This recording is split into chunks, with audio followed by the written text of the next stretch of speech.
जिला परिषद समय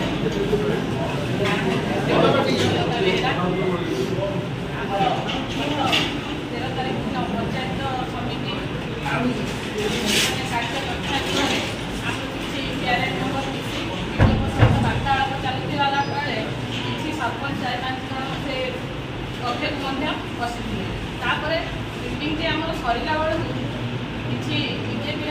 पुरुष मैंने आसी युवक मैंने आसी मद्यपान कर आम महिला मानू बहुत दुर्व्यवहार कर गोटे कथा कहना चाहूँ से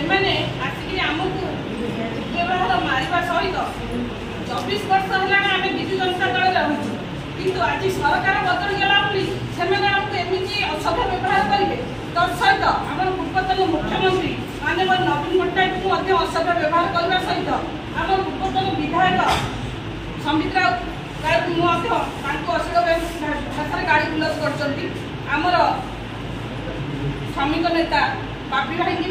अश्लील भाषा गाड़ी बुलस करने सहित आमर विजु जनता दल समस्त कर्मी मानक असभ्य व्यवहार कर आपण माननीय मुख्यमंत्री की आज मुख्यमंत्री जे कि माननीय मोहन चरण माझी महतो को पचार 24 वर्ष शासन भितर कहीं केटे तो महिला मानक व्यवहार करा किंतु 3 मास सरकार बदलनी किंतु आपण माने आम मानक एमती व्यवहार कौन पाई करछंती किंतु आपण माने पंचायत राज रे प्रति महिला मानक पंचायत रे आड़ी ठिया करछंती बा पंचायत रे कोन प्रतिनिधि करछंती प्रतिनिधित्व अधिकार कोन नाही किछि करबा पाई जदि से किसी न कही पार्टी महिला मान मध्य आम दलित महिला एससी एसटी महिला जो ब्लक कक्षर कि पुलिस प्रशासन किसी आम कलानी कारण से मद्यप युवक मैंने बसी किसी महिला को आम चेयर पकड़ शाढ़ी पिठी की चिरिकी आंपुड़ी आमर सूचना आईआईसी को आम देखु आमर एसडीपीओ चिन्मय सार थे एतलार देखु किंतु सेठी किसी पुलिस प्रशासन थे जे कि आम महिला मैंने माड़ खाइला बेले आम महिला मैंने पचार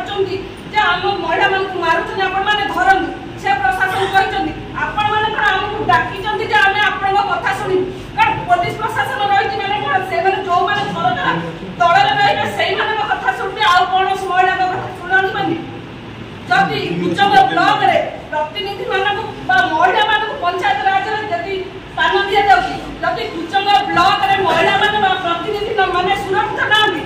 आम प्रतिनिधि हो जाए बाहर को कहीं यहाँ हूँ मोर मूल ये लक्ष्य मु समस्त